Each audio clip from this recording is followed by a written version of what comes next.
Okay, I might be a few seconds early, but there we go, apparently right on time.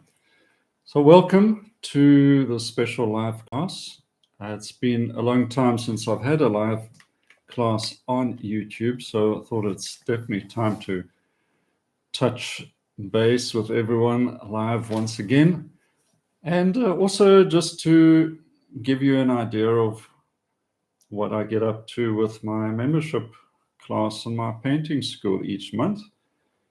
This is something similar where we get together and do a bit of a tutorial and then we paint all month. And you know, I'm always emphasizing the only way to improve your painting, watch one of my videos, then practice. But practice is obviously the important thing. And this is what we do each month. So if you're interested in something like this on a regular basis to keep you painting regularly and getting some help along the way, there's a link in the description. There's also the chat that YouTube has got here. You can contribute your comments, add questions, and there's a little goal setting that they've set up as well, where you can, I think the target of 10 contributions, whatever, fan funding they call it, and then I will be able to stick around, do a bit of Q&A afterwards. So who knows if you are interested in that. Well, I'm going to be doing a little painting, as I've suggested, a warm, sunny landscape. Sort of my favorite types of scenes, warm and cool. And this is a scene I'll show you in a moment in the Karoo region in South Africa, nice and painter's paradise. Perhaps something similar to a lot of the landscapes you'll see maybe in Australia, also in Southern California apparently, and other drier parts of the US. So it's not unfamiliar, but definitely worth trying out just about anywhere in any sort of summer landscape. You're going to encounter some of these colors. A big factor is composition. I'll be discussing that as I go through it, because a painting is about composition, right? Very important. So let's just have a look and see if I can show you the picture. So this is the inspiration. A scene that I have painted several times because I really enjoy it and can mix and match and change things around. So if you have a look at this scene, and you're going to see how I will try to adapt it.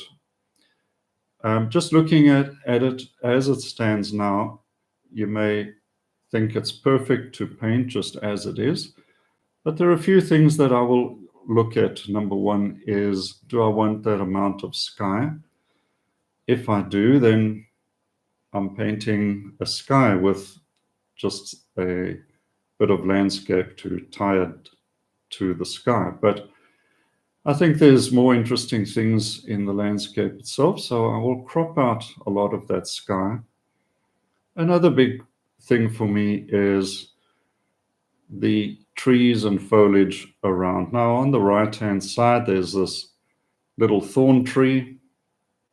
Beautiful shape, but I want to move it and make it bigger.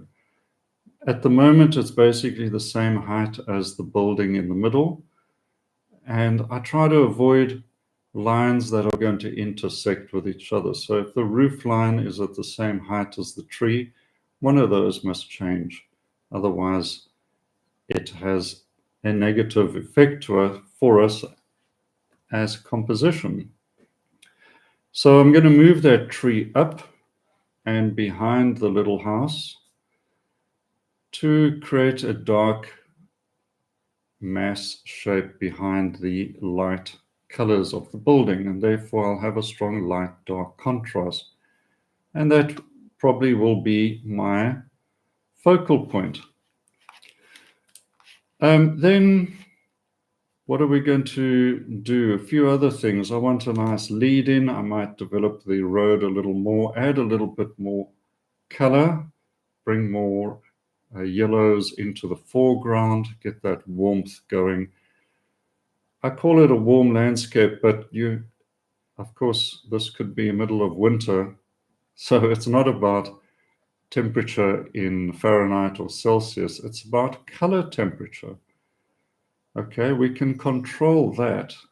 I can't control the weather, but I can control the color temperature. And therefore, I'm going to be using warm colors and create that effect, that light effect. Okay.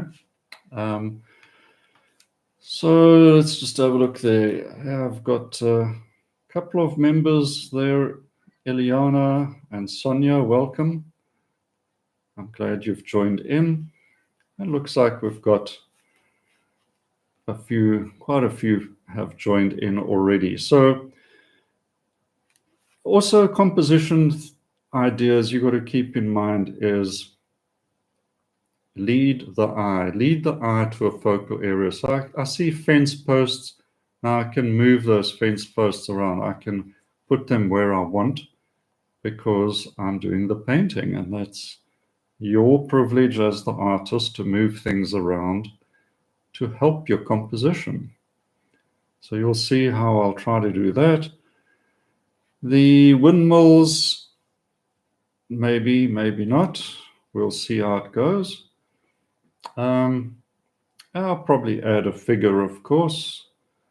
And the mountain or hillsides in the background, I can make them higher up to frame the buildings. I can lower them.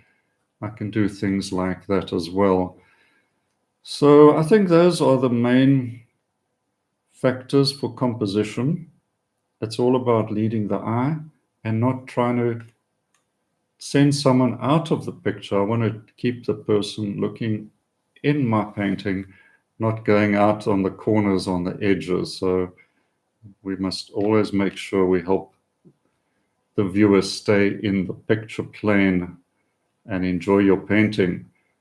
And then they might even buy it, who knows, if that's what you want. Okay, so we can get going, I think.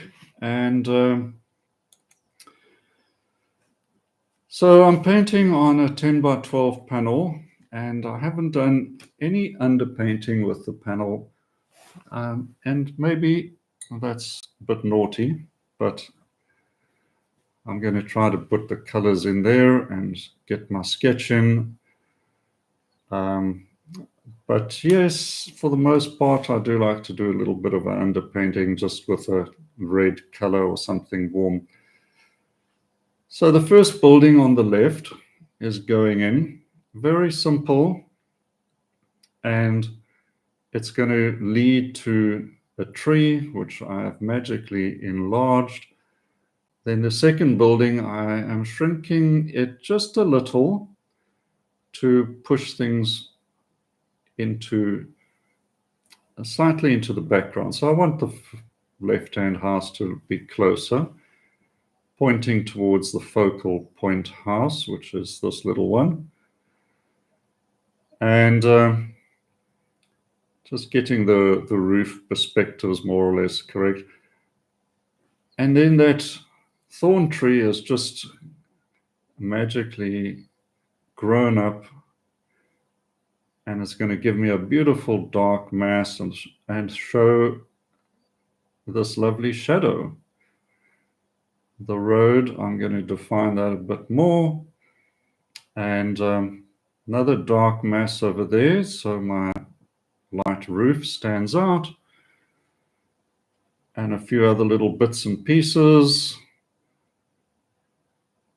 I'm leaving that chimney out. It's a bit distracting. I don't think it really helps the look of the building. We'll have a little bit of a dark shape there, some fence posts to lead the eye, and sugar, just to emphasize the focal point. And this is the windmill. I put that behind the building. And already, so there's quite a lot of things on the right-hand side. So I'm going to try to balance it out here with a strong diagonal in the hill. Take that up and into the focal area again. Very important to try to get some shadows in your painting. The light in this scene is very high up, so I want a bit more of a shadow and emphasize the shadow with the darks, the dark shadows. This whole tree is going to create a nice, rich, dark mass shape. Now, I'm using acrylics, as I've mentioned, and the golden acrylics have a super pigment content, so I'm happy with that, but it's still a relatively thin paint. And I don't want to dilute it and desaturate it with too much white paint, except in the strong light areas. So ultramarine, some deep yellow is giving me this lovely dark shape. Another one over here, a bit smaller. Notice that I do break the line of the hill. So I stop that diagonal from speeding into the building with the tree shape.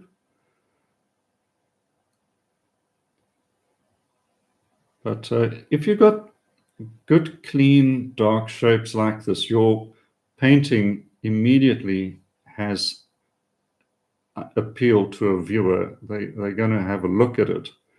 Whether they like it or not remains to be seen, but at least they're looking at it, and that's goal number one. You want people to stop and look at your painting. So you need these dark shapes to make your lights pop. I'm just using a very cheap little short flat synthetic brush. For acrylics, you can actually get away with some pretty ordinary brushes. Any sort of long flat or short flat works great. About a number 4 and number 6 will be common sizes for a small painting like this. So you can see how that cerulean blue has cooled down some of those greens, because ultramarine's a little warmer. Got a hint of purple to it. Okay, bringing some burnt sienna mixed with the blue. And it's just going to be the start of the shadow. And then the tree trunks. Completely improvising. And why do I like to bring in a tree trunk or so? Because it's basically introducing a vertical and a red color. Burnt sienna is a kind of a red, and I'll have a few highlights on it like this. And a touch of a reddish color amongst greens make very appealing combinations. If you've got lots of greens, then some sort of red color, even if it's burnt sienna, is going to help you. Okay, I need a bit of space, so keep your palette nice and clean. Just a bit more yellow and burnt sienna. And that's the thing with acrylics. Clean color is so important. Keep your mixes clean. wash your brush if you have to, or wipe it off every few strokes. And that's something I'm constantly doing, is wiping the brush clean. Okay, just a very simple sky, a bit of cerulean, titanium white, little touch of yellow as well. Slightly darker for the sky holes. That's because the sky hole is small and lets through a little bit of light, so it should be darker. You see, that's a bit light. Let's make that a bit darker, and that's better.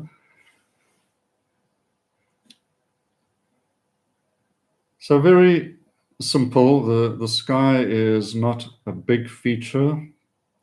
Oh, why do I add a little bit of yellow, lemon yellow to the skies? Because we've got a vast warm landscape that's bouncing light up into the sky. And you'll see above the horizon that there's a hint even of yellow ochre, perhaps.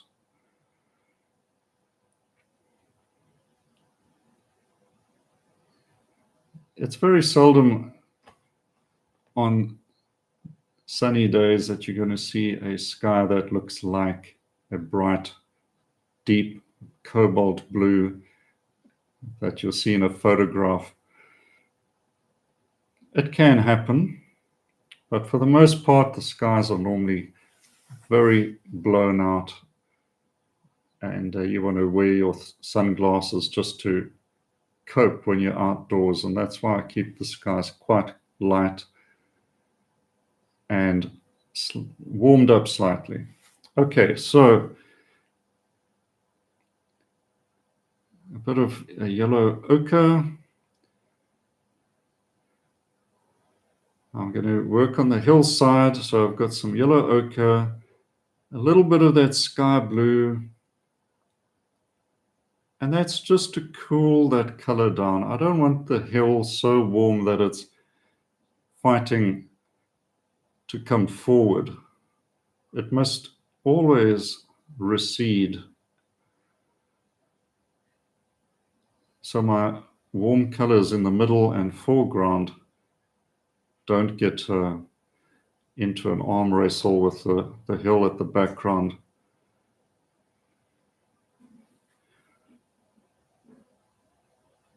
Okay, so as we look at that, just want to, you kind of have to just assess, if it's too cold, a little bit of extra warmth. Okay, so we've got our dark mass shapes in. Now I can develop them slightly more. Second layer already in that tree. And I'm doing this now because when I painted the sky, the tree has been chopped up a little, so I'll just add a shape or two back. Some of the lights I can put in now.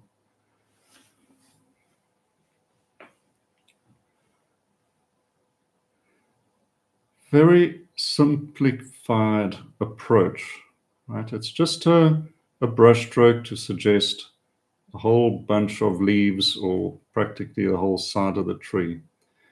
Now I want to bring in some light also behind the tree. I'll need some light there. Warming the colors up now as I'm in the middle area. In the foreground will be nice and warm, so a bit more deep yellow. Now, why am I adding white to the deep yellows? Because I guess the idea is sun-bleached color. In the real world, we've got the sunlight, it's beating down, it's desaturating colors.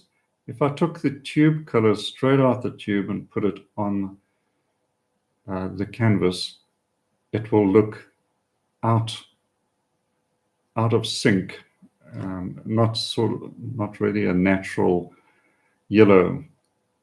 So a little bit of desaturation is going to be necessary. It could be a touch of white, could be a slight touch of a complementary color, it could be little touches of blue like I've just put in over here.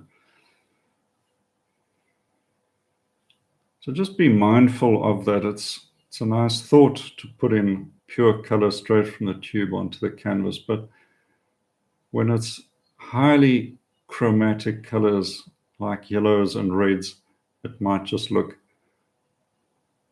too much for the eye to cope with. All right, these little highlights on the side of the tree.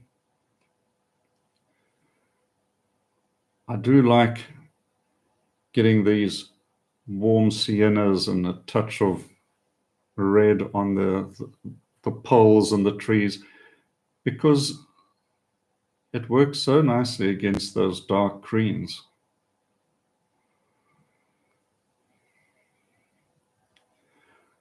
Okay, back here, the color is considerably desaturated. It's almost a warm white, or can also be an ochre with quite a bit of titanium white. The reason for that is it's about creating depth. The white is making the color cooler, but it's not cold, right? It still looks like a buttery color, sort of warm. But that means when I come into the foreground, it must be a lot warmer, so the foreground rises up and looks more natural. Now you look at these spots of light against the dark that I'm putting in. Over here, there's the shadow, so I'll put in a few of these abbreviated sort of shapes. They're just suggesting something. But I consider them to be like sparks, little sparks of light against dark, which catch the eye, trigger the imagination, and also break up a shape. Very important as well to keep a painting interesting is to break up flat shapes, maybe intersect a shape with a line. Now this is in the shadow of the building, of course, so we've got this sort of grayish blue. A good idea is something like a blue and a yellow ochre and a little touch of white, and you can get this sort of gray violet or blue violet color.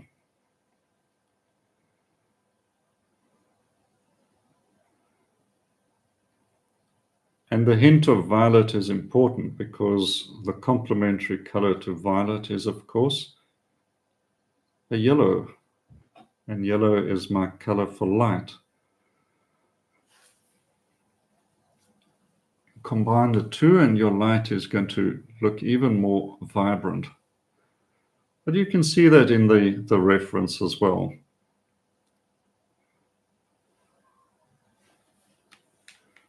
The light against the cools. Okay, so let's mix up a powerful light, still with yellow in it, so it's warm but very light, a super bright color. If I put too much yellow in this, it would look like it's a yellow house, but it's not. It's whitewashed, but it's got warm sunlight on it, so therefore it's going to have that, just that touch of yellow paint in it to warm it up, warm up the white. Dragging these impasto strokes in to suggest the architectural elements. You can see I'm adding little extras to that aren't in the building. There's hints of it, but just sort of a traditional Cape style building will have these roof elements to it, and I think they look quite pleasing. These suggestions of a gable. So there you can see the very bright light against the cool grayish yellow.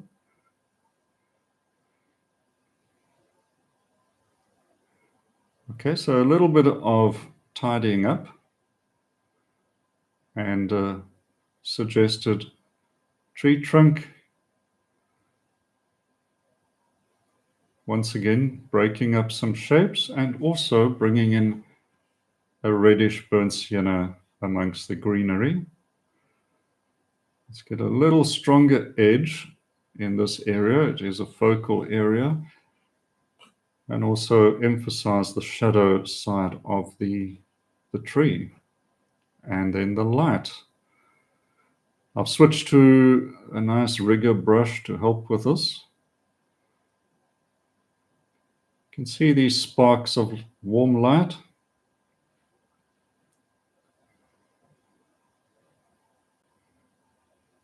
I'll link up the sort of foreground elements with the middle ground using the fence posts. Very important to have these little vertical shapes. They link up one area to the next. They also help to guide the eye to where you want the viewer to look. Okay, the zinc roof, it's quite a tricky sort of color. It's got to look bright, but it's not as bright as the side of the building. So basically, I'm using the shadow color for the building, but made it lighter. So it still looks like it's catching direct sunlight, but getting that sort of zinc look. The shadow under the roof, very important. And it's a hint of an architectural feature and that has a suggestion of reality. Little touches of highlight like this can really make all the difference. Just break up that shadow and light.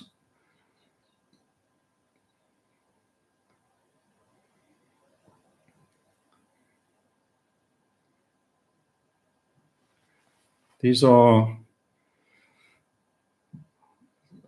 I would guess you could call them shorthand, painting shorthand.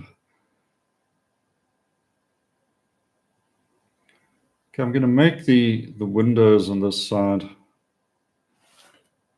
As you can see, I've taken out that door and created a window instead. I find doors can be a bit confusing sometimes, or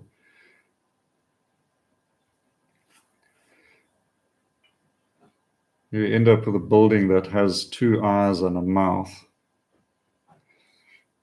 And you just got to be careful about that. Make sure you don't create a situation where it looks a bit strange. Breaking up these lines with a bit of grass, etc.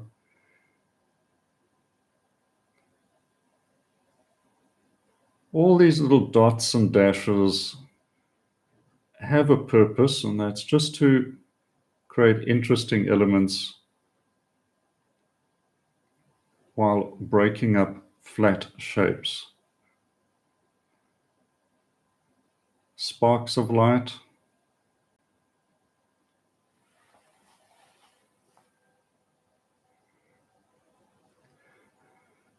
Well, we've still got the road to add in and the figure.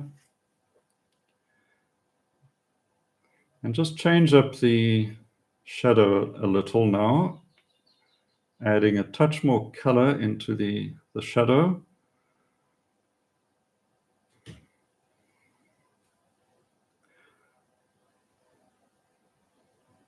Repeating some of the burnt sienna colors to create little dark accents is also a handy thing to do. It's not just about highlights. you can add in some darks as well. Just a cooler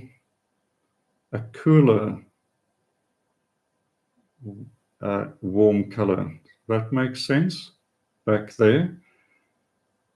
And then warm it up as it gets closer to the foreground.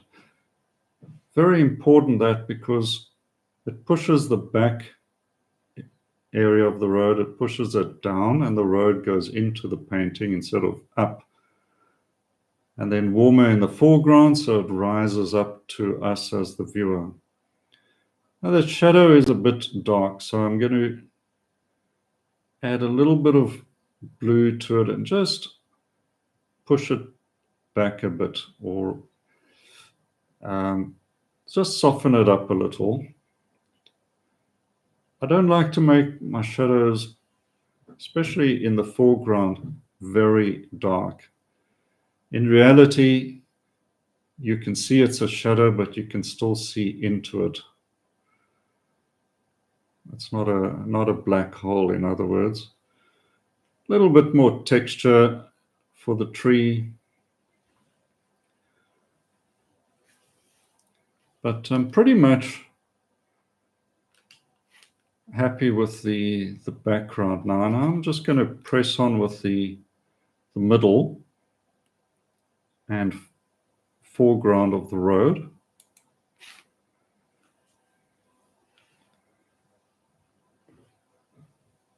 Adding strong strokes like this to create a sense of motion and direction lines.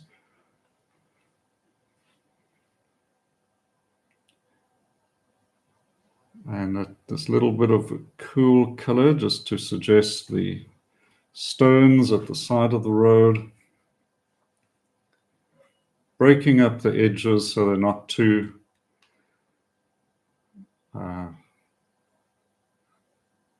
we don't want an edge that's so hard as if it's been cut by a mower or anything. We want something that looks quite organic.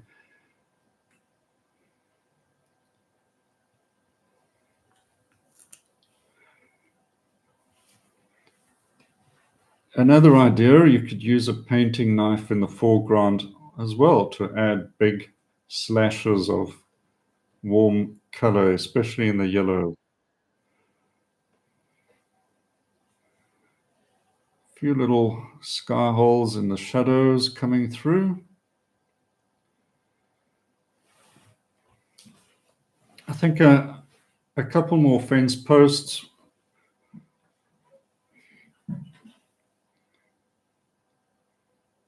And this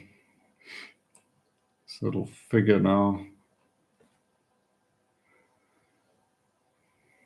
Just using burnt sienna. I start off with a dark color, usually burnt sienna, a bit of ultramarine.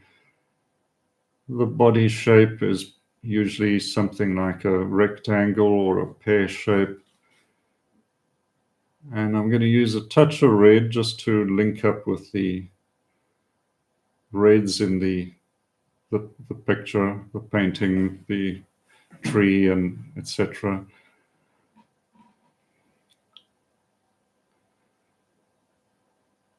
And a touch of light on the face. Perhaps I can pick up an arm with a touch of light paint as well. Can get quite fiddly, so doesn't have to be perfect. But when you're doing a figure, try to make the legs a little longer, perhaps.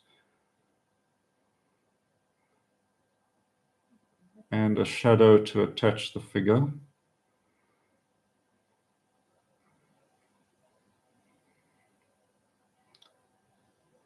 I think I'll put a suggestion of an arm, but now that's obviously not looking quite correct, is it?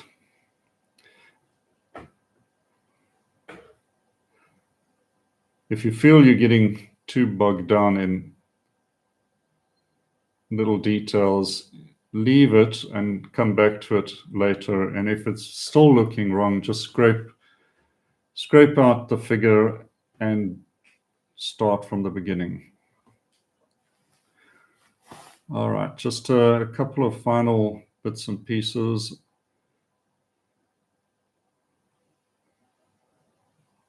Cleaning this up here, it's got just a bit fussy.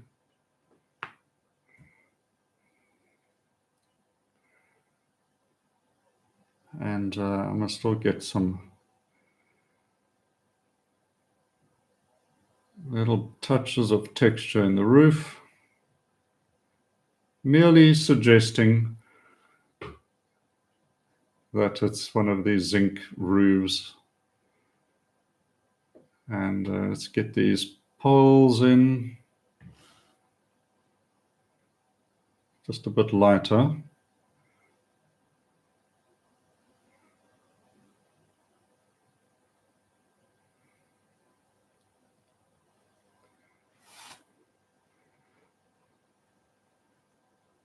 We want them loose. We don't want them too stark, and just a bit more color.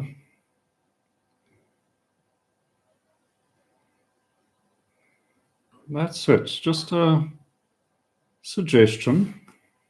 Okay, I'm going to sign it off. And that's pretty much the quick sketch in acrylics done. Nice little warm landscape, I think quite loose, bit of energy, bit of light.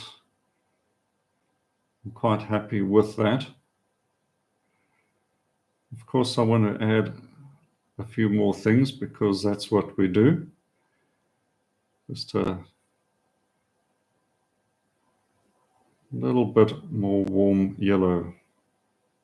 But otherwise, a nice little sketch you can try out.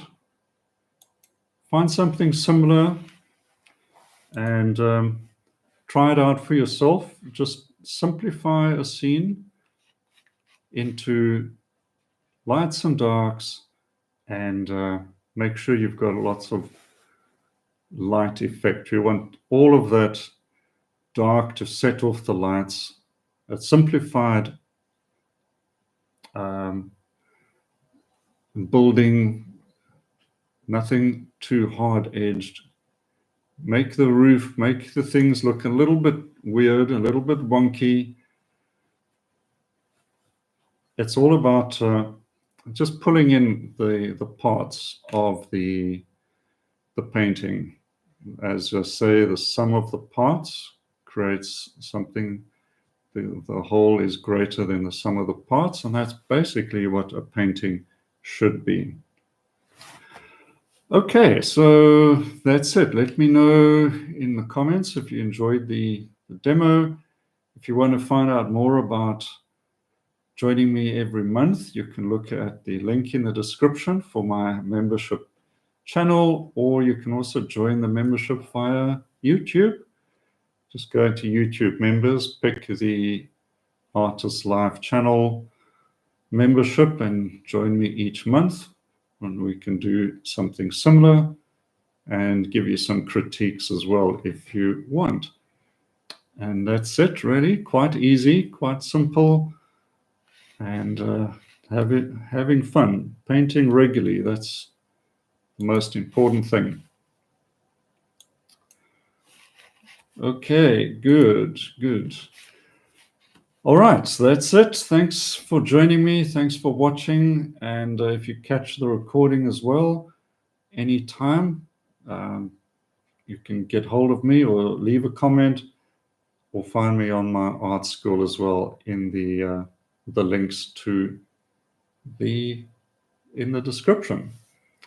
All right, keep painting. And if you want to see more live videos like this, let me know, and we may be able to schedule them a bit more regularly. All right, next video coming up next week, so don't forget to subscribe to the channel. There's something coming up, very interesting video next Tuesday, so join me again on YouTube for that.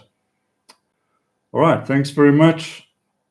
Have a good day, and we'll catch you next week. Cheers. Bye for now.